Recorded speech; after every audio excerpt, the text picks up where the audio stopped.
From a spider trike having 4 wheels to a helicopter that LEGO tried turning into a Beyblade, here's some negative 500 IQ LEGO sets that will leave you scratching your head. Starting things off with the LEGO Starry Night set. This set is a real gem because it does recreate Vincent van Gogh's famous painting with incredible detail. But once you finish building it, you might be left wondering why you've got a ton of leftover 1x4 plates in all sorts of different colors. Although it's not uncommon to end up with a few extra pieces, the sheer number of these plates is unusual. And most extra pieces are just tiny and a safety net in case something goes missing. LEGO also usually counts parts by weight, so lighter pieces get extras to prevent issues. But however, in this case, LEGO went above and beyond. The mystery deepens because LEGO actually included these extra parts as a step in the instructions and even featured them in the official set images. Well, if you look at the set, there are many shades of blue plates. Aqua, bright blue, dark azure, earth blue, light royal blue, medium azure, and medium blue. I don't even know what azure means. Anyways, that's a lot of blues, but to prevent confusion over which shade to use, LEGO included extras for each and every color. This way, if you accidentally grab the wrong shade earlier in the build, well, you'll have plenty of spares to correct your mistake. And with the Tales of the Space Age set, you'll notice more of LEGO's quirky design choices. Because in bag number 2, you'll get a bunch of white wand pieces that are used as comet trails. You should have at least one wand left over since these wands come in pairs. But the odd part comes in bag number 3, because here there's a step with a picture of bag number 2 and a single white wand piece despite the wand not being in bag 3 at all. The idea overall is that you use one of the leftovers from bag number 2 to finish off the build. And look, it's a clever way to use extra pieces, but it's definitely not something you see every day and does for sure lower your IQ a bit. And then there's the upscale minifigure set. In step 33, you're instructed to place a 4x4 round brick on top of a turntable piece, which seems pretty straightforward. But here's where it gets weird because you're also told to insert a Technic axle piece into the hole of the brick. The axle doesn't actually click into place though and remains loose, which makes the next step even stranger. And that's step 34, which involves putting a 2x2 tile over the hole to keep the axle in place. And even when covered, the axle still rattles around. However, this axle isn't entirely pointless because it does reinforce the build, making it more durable, much like how rebar strengthens concrete. Speaking of clever though, the LEGO Succulent set has a fun trick as well, because at the end of book 3, you're told to place 2 loose Technic axles underneath the plant and then cover them up. It seems a bit random, but it's actually a smart move. Technic axles are tiny and easy to lose, so they're included as replacements. The set provides plenty of them to ensure you don't run out. But now let's talk about something less practical but still interesting, and that's the LEGO Treehouse set. In step 33, you're instructed to place a single crystal in a hole that's gonna be covered up shortly. And to make things even stranger, there is a picture of a minifigure in the instruction booklet winking and holding the same crystal. It's like he's showing off his hidden treasure, and it's a quirky little touch. Now, some LEGO sets include hidden printed pieces, but sometimes it's just baffling. For instance, in Bowser's airship from the Super Mario line, you place 2 printed PAL blocks side by side, and a few steps later, one of them is completely covered up by another brick. Why hide a printed piece? It's possible that the Super Mario sets are meant to be highly customizable, so extra printed pieces are included to let builders create their own levels. That's just speculation though, that's not confirmed. And something very similar to that is found in the 1970 Ferrari set, which has printed 1x1 plates with the Ferrari logo that are also covered up in later steps. Basically, the idea here is to prevent builders from using the wrong pieces too early in the build. By placing the printed plates where they won't be seen, LEGO avoids potential mistakes down the line. And in one set, there are steps with no pieces at all. Step 27 of the Imperial Landing Craft set shows an empty blue box. I'm not even joking, check this out. It is an empty blue box, implying no bricks are needed at all. It's the final step of the sub build, so it's a bit pointless, but a similar issue also arises in the Hulkbuster Battle of Wakanda set, where steps 4 and 5 are identical, making step 5 pretty unnecessary. Basically, they duplicated a step. They have it twice for whatever reason. And then there are the instruction booklets that are just poorly designed. For example, the LEGO Bonsai Tree set, and who doesn't love that one, has instructions that are hard to read, like even the official PDF of the instruction booklet. The Sesame Street set and the San Francisco Architecture set also suffer from the dark backgrounds that make the instructions a bit difficult to follow. Even though pretty much all of my devices are in dark mode, this is also almost unbearable. I mean, I literally can't even see what some of this says. And back in the day, LEGO instructions were even worse. I mean, just take a look at the 1989 El Dorado Fortress, for example. One page has 4 steps with no clear instructions, piece counts, or sub-assembly guidance. I mean, it was a real puzzle to build, but then again, it was also 1989, and I think LEGO hasn't even been around for for that long. And then listen to this, the 2002 Jack Stone Super Glider set, which is often called the worst Lego set ever. The glider is just awful, and clearly someone didn't study physics at all. It doesn't support the heavy Jack Stone figure, leading to many frustrating plummets. I mean, does this make sense to you? I don't think so. Now, one of Lego's most successful themes, and we all know it, is the Star Wars theme, and there's no denying it. However, not every single Star Wars battle set hits the mark. I mean, just take a look at the Obi-Wan Kenobi versus Darth Vader set, based on the showdown in the Kenobi TV series. Released in 2022, this set should have been a slam dunk. I mean, it's fairly new. Instead, though, it's more of a layup that bounces off the rim, rolls around the edge, and then lays in the popcorn of the person sitting courtside right beside you. Because at glance, this set looks like a giant gray slab, which is fitting since the fight takes place on a barren gray field, but it doesn't exactly scream excitement. Some fans have gone so far as to call it the most boring Lego set ever released, and honestly, it's kind of hard to argue with that. And for $50, you get what is essentially a buildable thick gray base plate. I mean, just talk about a letdown for a Lego Star Wars set too. I mean, this set currently has one of the lowest ratings on Brickset,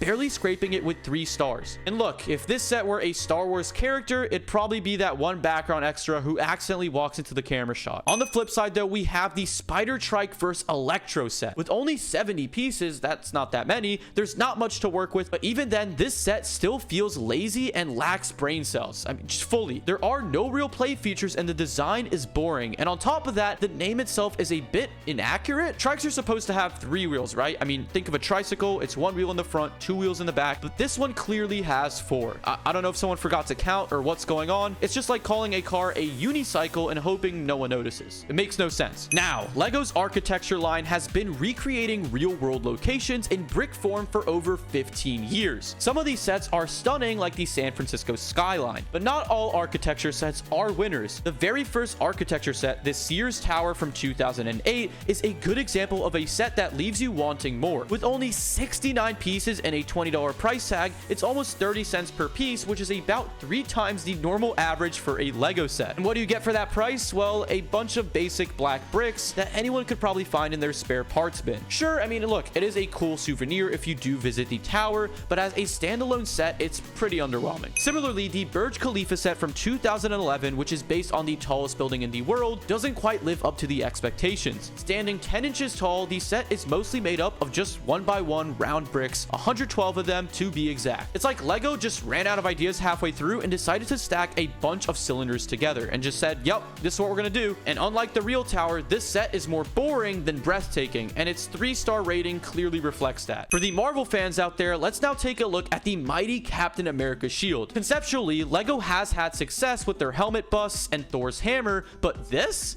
just feels like a stretch. It's as if someone said, what if we made a giant Lego disc that can't be worn or thrown and just kind of, sits there looking large. Now look, the execution, to be fair, is decent. It does resemble Captain America's shield with its bright colors and nice shape. But let's be honest, it's just a fragile, oversized frisbee that you won't dare chuck at anyone unless you're keen on cleaning up a million shattered pieces. And then we get to the pricing. For several $100s, you get a bunch of basic colored bricks in the shape of a shield. It's like paying premium prices for a designer bucket of red and white Legos. And as for the build experience, well, if you're into repetitive tasks that make you question your life choices, well, I guess this set is for you. It's a monotonous slog of building the same red and white stripes over and over and over again until you're convinced you've been trapped in the Lego themed Groundhog Day. Next up though, we have the Hedwig at 4 Privet Dive set. Now, who doesn't love Harry Potter as much as the next wizard? But this set just isn't it. It's kind of just meh. If meh was a set, it'd be this one. It's essentially a remake of a remake, which begs the question, why does this tiny minimalist Hedwig need to exist at all? It feels like Lego was trying to hit some kind of Hedwig quota and thought, hey, let's make a smaller, less impressive version just to add more Hedwig sets out there. The execution is fine, considering it's just a tiny owl with a tiny chest, but the whole concept just feels unnecessary and frankly a bit dumb. For $20, you get a small, quick, and mindless build that leaves you wondering, why didn't you just buy a chocolate frog instead? The whole thing reeks of minimal effort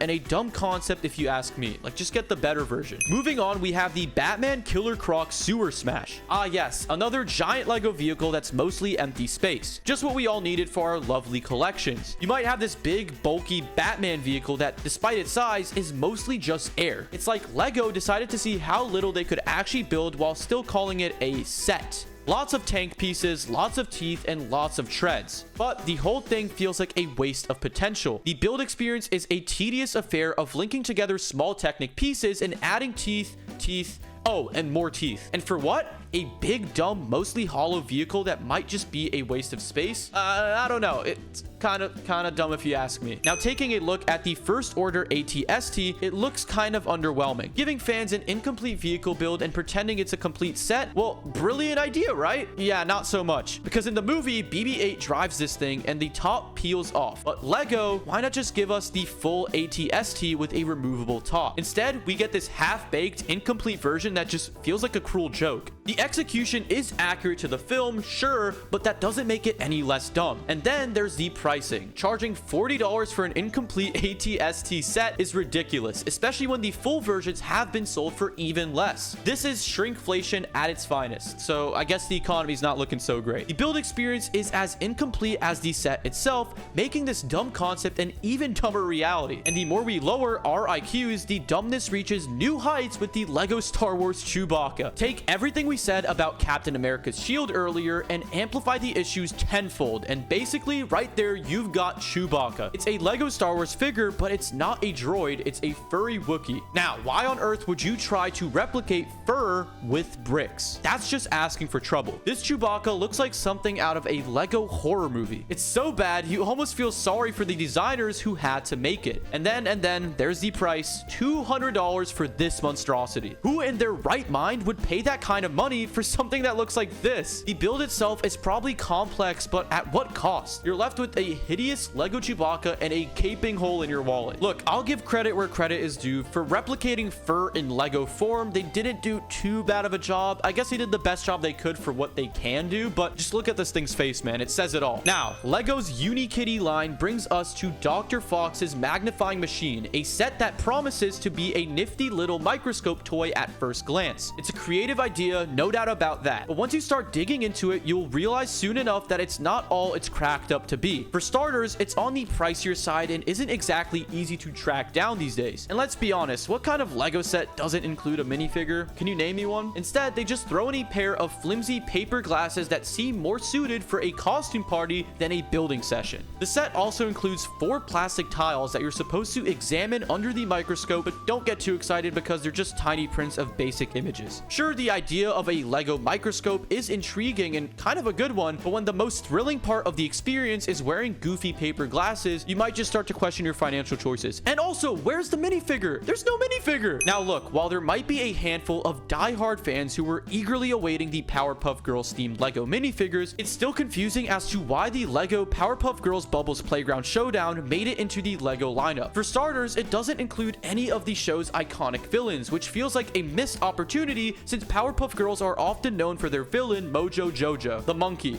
this guy. Plus, it comes almost pre-assembled, which sort of defeats the whole point of Lego, where they just took all the fun away. Sure, it might be trying to recreate a scene from the beloved Cartoon Network series, but then even again, it's an odd choice of a scene to immortalize in plastic bricks. The Powerpuff Girls reboot didn't exactly set the world on fire per se, so this set feels about as necessary as a screen door on a submarine. Moving on though, to mark the turn of a century, Lego unveiled a colossal 2,882 piece model of the Statue of Liberty. And fast forward to 2024, and this set has become a rare gem in the collector's world, with it being nearly impossible to get at all. However, for all its hype, it doesn't even exactly scream Statue of Liberty when you first lay eyes on it. In fact, it looks more like someone tried to recreate Lady Liberty in 8-bit form, which is a lot less detail and a bit of guesswork. Lego has definitely come a long way since then, and their more recent model of the statue is a significant upgrade, actually resembling the real thing. But this 24-year-old set, despite looking like it was designed by someone who has only seen the Statue of Liberty in a dream, remains a highly coveted piece for collectors, I guess purely because of scarcity and because it's hard to find. Despite the name sounding like it could be a DIY Lego tape recorder, this 2009 Lego Record and Play set was actually a wind-up car with a quirky twist. After building it, users could press a bright red record button on the car's back, trace out a path, and then hit play to watch the car retrace that same route. Kind of a cool idea, idea, right? It's one of those you have to see it to believe it kind of concepts, but apparently not many people did. The product, let's just put it this way, didn't exactly fly off the shelves, likely because LEGO's marketing left most people scratching their heads wondering what on earth even this was supposed to do. Next though, LEGO's Mars Mission series was a quirky dive into the world of sci-fi and space exploration, but these kits often took out of this world a bit too literally. The designs were imaginative, sure, but they also left many scratching their heads. The sets included what seemed to be a rocket ship along with a bewildering array of tubes and air pumps that looked more like a plumbing experiment gone wrong than a space adventure. Life on Mars is already a complicated idea as a whole, but LEGO somehow managed to make it even more perplexing with this line. It's no wonder these sets didn't exactly skyrocket in popularity. The odd designs might have been a little too alien, get the joke, for average LEGO fans. Back in 1987, LEGO released their Robot Command Center model. This thing looks like a weird visual trick and leaves you wondering what it's actually supposed to be and what are all those random pieces for. Kids might find a way to make sense of it, I guess, but for the rest of us, it's most likely a head scratcher. Nowadays, if you're into vintage LEGO, this set might cost a pretty penny, but look, you're probably better off just forgetting it ever existed. It's not